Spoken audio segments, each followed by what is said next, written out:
গণতন্ত্র অর্থনীতি শিক্ষা ধ্বংস করেছে আওয়ামী লীগ।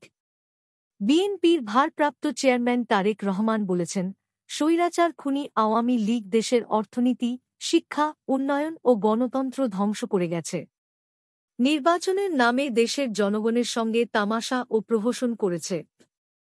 বিরোধী দলের প্রতি দমন, নিপীড়ন, মিথ্যা মামলা ও নেতাকর্মীদের গুম, খুন করা হয়েছে। জোরপূর্বক ক্ষমতা আঁকড়ে ধরে রাখতে কাউকে ভোট দিতে দেয়নি আওয়ামী লীগ। দীর্ঘ প্রায় ১-৬ বছর স্বৈরাচার আওয়ামী লীগ ও তাদের দোসররা মানুষের কথা বলার অধিকারকে হরণ করে অগণতান্ত্রিক পদ্ধতিতে একচ্ছত্র অপশাসন কায়েম করেছিল। আজ রবিবার ১-৬ ফেব্রুয়ারি দুপুরে নড়াইল সরকারি উচ্চ বিদ্যালয় মাঠে জেলা বিএনপির দ্বিবার্ষিক সম্মেলনে প্রধান অতিথি হিসেবে ভার্চুয়ালি বক্তব্যে তিনি এসব কথা বলেন। ছাত্রদের নতুন দলের আহ্বায়ক নাহিদ, সদস্য সচিব নিয়ে আলোচনা। বিএনপির ভারপ্রাপ্ত চেয়ারম্যান বলেন, ছাত্র জনতা ঐক্যবদ্ধ আন্দোলনের মাধ্যমে স্বৈরাচার খুনি ও ফ্যাসিস্ট আওয়ামী লীগের পতন ঘটানোর পর বাংলার মাটি ছেড়ে পালিয়ে যেতে বাধ্য হয়েছে শেখ হাসিনা। মানুষের ভোটের অধিকার, কথা বলার অধিকার ফিরে পেতে বিএনপি কাজ করে যাচ্ছে। রাষ্ট্র কাঠামোকে মেরামত করতে হবে। জনগণের আস্থা অর্জনে আমরা ৩-১ দফা বাস্তবায়নের মাধ্যমে আওয়ামী লীগ সরকারের দীর্ঘদিনের ধ্বংসজ্ঞ থেকে দেশকে পুনর্গঠন করতে চাই। নড়াইল জেলা বিএনপির সভাপতি বিশ্বাস জাহাঙ্গীর আলমের সভাপতিত্বে সম্মেলনের উদ্বোধন করেন বিএনপির চেয়ারপারসনের উপদেষ্টা আমান উল্লাহ আমান। সম্মেলন উপলক্ষে জাতীয় ও দলীয় পতাকা উত্তোলনসহ পায়রা ও বেলুন উড়ান উপস্থিত অতিথিবৃন্দ। অনুষ্ঠানে বিশেষ অতিথি হিসেবে বক্তব্য দেন বিএনপির খুলনা বিভাগীয় সাংগঠনিক সম্পাদক অনিন্দ ইসলাম অমিত, সহসাংগঠনিক সম্পাদক জয়ন্ত কুণ্ডু।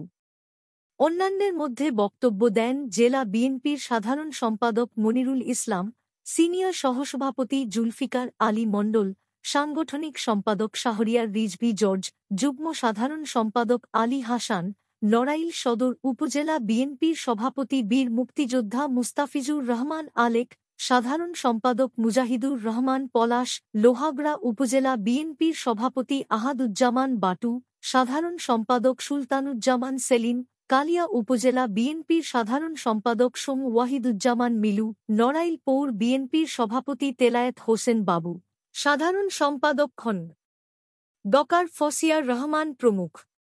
এ সময় নড়াইল বিএনপির বিভিন্ন পর্যায়ের নেতৃবৃন্দ ও কাউন্সিলররা উপস্থিত ছিলেন।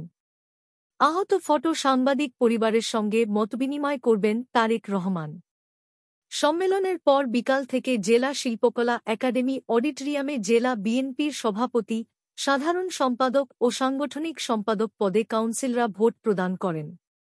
দ্বিবার্ষিক এই নির্বাচনে সভাপতি পদে ২ জন, সাধারণ সম্পাদক পদে ৩ জন ও সাংগঠনিক সম্পাদক পদে ৪ জন প্রতিদ্বন্দ্বিতা করেন।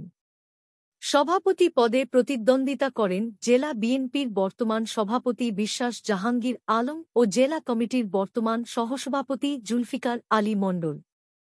সাধারণ সম্পাদক পদে প্রতিদ্বন্দ্বিতা করেন জেলা বিএনপির বর্তমান সাধারণ সম্পাদক মো.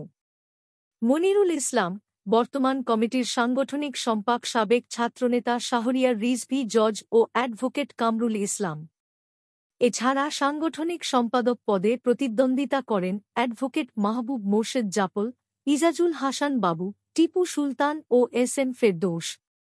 নড়াইল সদর, লোহাগড়া ও কালিয়া উপজেলা ও পৌর বিএনপি এবং নড়াগাতি থানার মোট ৭টি ইউনিটের ৭০৭ জন কাউন্সিলর ভোটার রয়েছেন।